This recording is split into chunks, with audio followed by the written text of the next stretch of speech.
అంటే గౌరీ కానీ దిగులో కనిపిస్తున్నావు. ఏం లేదులే, నా కట్టాలు చెప్పుకుంటే తీరే కావులే. నువ్వు చెప్పేదంటే అవి చేయగలవు నాకు తెలిసేది. నీకు తెలుసు కదా బావా, మొన్న వచ్చిన వరదల్లో పంట మొత్తం పాడైపోయింది. పెట్టిన పెట్టుబడి ఒక్క పైసా తిరిగి రాలేదు. ఇటు పెద్ద పిల్ల పెళ్ళి అయిపోయింది, అటు పిల్లోడు పరీక్ష ఫీజు కట్టలేకపోయాను. ఈ కట్టాలనింటి బయటపడే మార్గం దొరకట్లేదు బావా.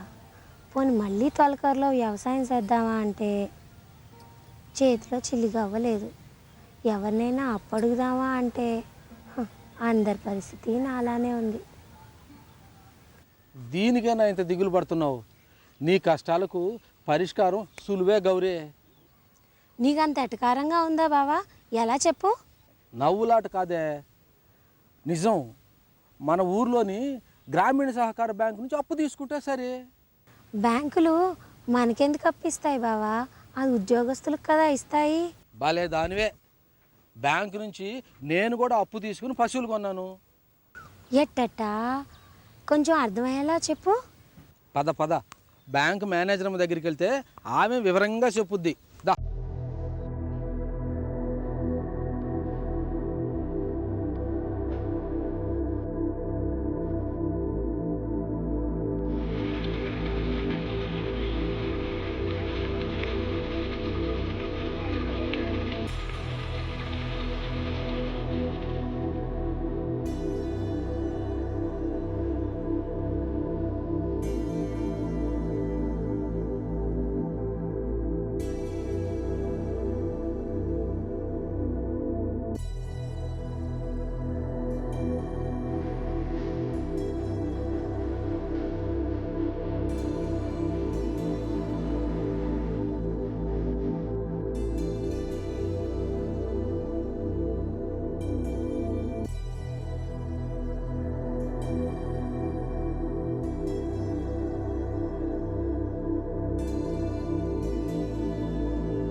దండాలమ్మా మేనేజర్ అమ్మా. నమస్కారం. రండి రండి, కూర్చోండి. ఏం పని మీద వచ్చారు? మేనేజర్ అమ్మా, మా గౌరీ పంట వేయడానికి డబ్బు లేక చాలా ఇబ్బంది పడుతుందమ్మా. అందుకని ఆ లోను వివరాలు తెలుసుకుందామని వచ్చామమ్మా. మీకు ఎలాంటి అప్పు కావాలి? స్వల్పకాల రుణమా, మధ్యకాల రుణమా, లేదా దీర్ఘకాల రుణమా? అంటే ఏంటండి? అంటే రైతుల ఆర్థిక అవసరాలను దృష్టిలో పెట్టుకొని కాలపరిమితి ఆధారంగా మేము రుణాలు 3 విధాలుగా ఇస్తాం. అంటే మీ రోజువారీ అవసరాలైన విత్తనాలు కొనడానికి, లేదా పశువులు కొనడానికి, ఇంకా ఇవే కాకుండా మీరు పెద్ద పెద్ద ట్రాక్టర్లు, ఇంజన్లు అవన్నీ కొనుక్కోవాలి కదా, వాటికి రుణాలు ఇస్తాం. కొంచెం వివరంగా చెప్పండి మేనేజర్ అమ్మా. చెప్తాను వినండి. మీ రోజు అవసరాలైన విత్తనాలు కొనడానికి, ఎరువులు, పురుగుల మందులు ఇవన్నీ కొనడానికి ఒక పంటకు కానీ లేదా ఒక సంవత్సర కాలానికి కానీ రుణాలు ఇస్తాం. వీటిని స్వల్పకాల రుణాలు అంటారు.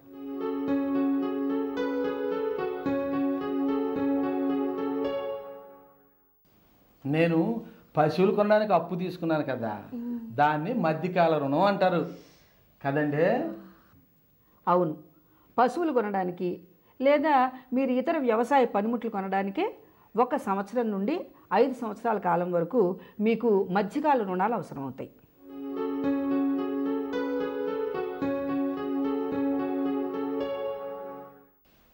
ఇంకా ఎక్కువ కాలంలో తీర్చుకునే రుణాలు కూడా ఉన్నాయమ్మా? ఎందుకు లేవు? ట్రాక్టర్లు, ఆయిల్ ఇంజన్లు, ఎలక్ట్రిక్ మోటార్లు కొనడానికి, ఇంకా మీకు ఏమైనా పాత అప్పులు ఉన్నాయనుకోండి అవి తీర్చడానికి, లేదా భూమిపై కొన్ని శాశ్వత అభివృద్ధి కార్యక్రమాలు చేపట్టడానికి 5 నుండి 10 సంవత్సరాల కాలం వరకు మీకు దీర్ఘకాల రుణాలు అవసరమవుతాయి.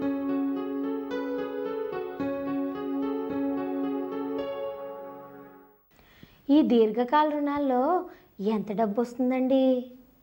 స్వల్పకాల, మధ్యకాల రుణాల్లో కంటే దీర్ఘకాల రుణాల్లో అప్పిచ్చే సొమ్ము ఎక్కువగా ఉంటుంది. ఈ బ్యాంకే కాకుండా మాలాంటి రైతులను ఆదుకునేందుకు ఇంకేమైనా ఉన్నాయా అండి?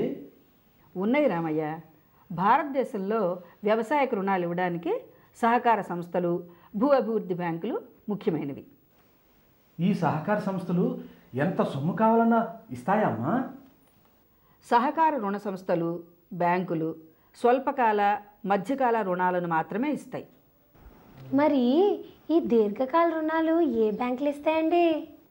భూ అభివృద్ధి బ్యాంకులు దీర్ఘకాల రుణాలను ఇస్తాయి.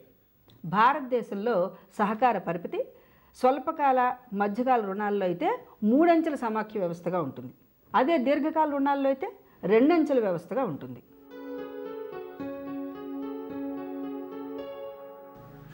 మేనేజర్ అమ్మా, ఈ పక్క ఊరిలో ఈ ప్రాథమిక వ్యవసాయక పరపతి సంఘం ఉందన్నారు, నిజమేనమ్మా? ఉంది రామయ్య. సాధారణంగా ఒక గ్రామానికి కానీ లేదా కొన్ని గ్రామాలకు కలిపి కానీ ఒక పరపతి సంఘం ఉంటుంది. ఇవి గ్రామీణ ప్రజలకు ప్రత్యేక రుణ వ్యవస్థలు. ఇవి ఏం చేస్తాయంటే చిన్నకారు, సన్నకారు రైతులకు రుణాలను ఇస్తాయి. నాలాంటి రైతులకన్నమాట. మనలాంటి రైతులు అందరికీ సాయం చేస్తాయి. ఇలాంటి ప్రాథమిక వ్యవసాయక పరపతి సంఘాలకు రుణాలనిచ్చే బ్యాంకులను సహకార కేంద్ర బ్యాంకులు అంటారు. ఇవి ఎక్కడెక్కడ ఉంటాయండి? ఇవి జిల్లాకు ఒకటి కానీ లేదా అంతకంటే ఎక్కువ కానీ ఉండొచ్చు. జిల్లా కేంద్ర సహకార బ్యాంకులు ఏం చేస్తాయమ్మా? ఇవి రాష్ట్ర సహకార సంఘాలకు, ప్రాథమిక వ్యవసాయక పరపతి సంఘాలకు మధ్య సంధానకర్తగా వ్యవహరిస్తాయి.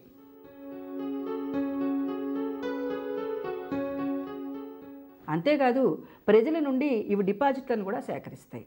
ఇవి రాష్ట్ర స్థాయిలో కూడా ఉన్నాయన్నమాట. అవును గౌరీ, ఇవి సహకార పరపతి నిర్మాణంలో రాష్ట్ర స్థాయిలో పనిచేస్తాయి. వీటిని అపెక్స్ బ్యాంకులు అని కూడా అంటారు.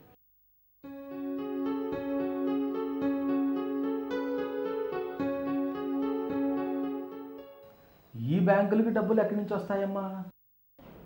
రాష్ట్ర సహకార బ్యాంకులు రిజర్వ్ బ్యాంకుల నుండి, నాబార్డు బ్యాంకుల నుండి రుణాలను తెచ్చుకుంటాయి.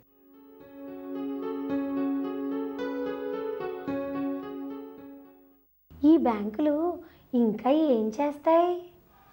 ఇవి కేంద్ర సహకార బ్యాంకులకు, ప్రాథమిక వ్యవసాయక పరపతి సంఘాలకు రుణాలను ఇస్తాయి. రాష్ట్ర సహకార బ్యాంకులు అటు రిజర్వ్ బ్యాంకు, నాబార్డు బ్యాంకులకు, ఇటు కేంద్ర సహకార బ్యాంకులకు, ప్రాథమిక వ్యవసాయక పరపతి సంఘాలకు మధ్య సంధానకర్తలుగా వ్యవహరిస్తాయి.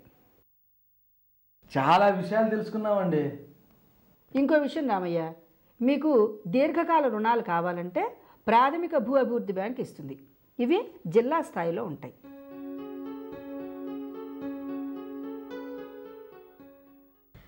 నాకు కూడా ఇస్తుందా అండి? గ్రామీణ ప్రజలకు దీర్ఘకాల రుణాలను ఇవ్వడమే ఈ బ్యాంకుల యొక్క లక్ష్యం గౌరీ. ఈ బ్యాంకులకి డబ్బులు ఎక్కడి నుంచి వస్తాయమ్మా? వీటికి డబ్బు రాష్ట్ర భూ అభివృద్ధి బ్యాంకుల నుండి, ఇంకా ప్రభుత్వాల నుండి కూడా వస్తుంది. ఇవి ఎక్కడుంటాయండి? ఇవి రాష్ట్ర స్థాయిలో ఉంటాయి.